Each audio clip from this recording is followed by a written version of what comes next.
Okay, we're going to start our hexagon with the centre, and the centre is going to be made with the cantaloupe cotton, must have.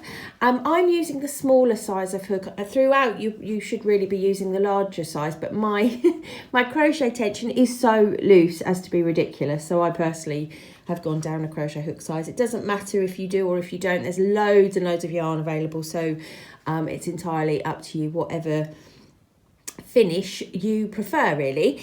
So all that I'm going to show you really about this centre point is the end of it, because the invisible join, if you haven't used one before, it's a proper revelation. It is a really good technique to know, and it gives a beautiful and neat finish. Okay, I've just finished the first round of the centre, or the only round of the centre in cantaloupe actually. So I've made the 6 chain and made it into a ring.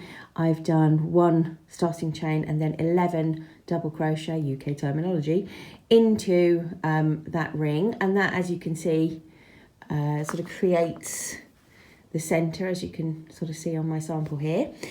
And I'm ready to fasten that off, and this is the invisible fasten off. So what I'm going to do is snip that yarn. You don't need too long a tail really, and I've got my bodkin or darning needle.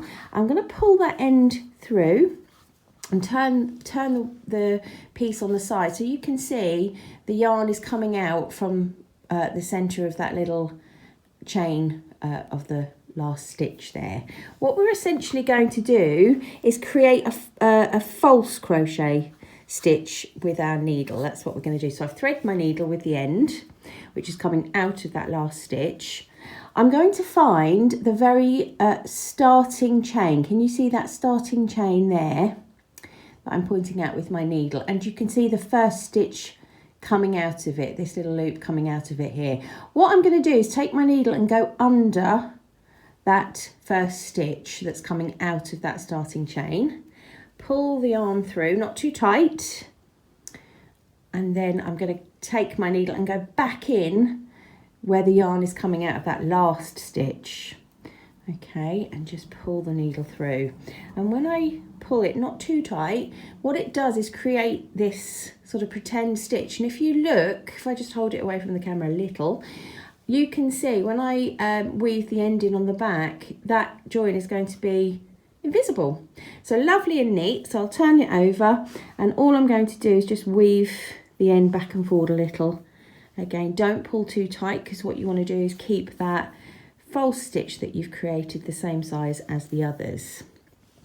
Now I've already crocheted over the first end, so I'm free to snip those close to the work.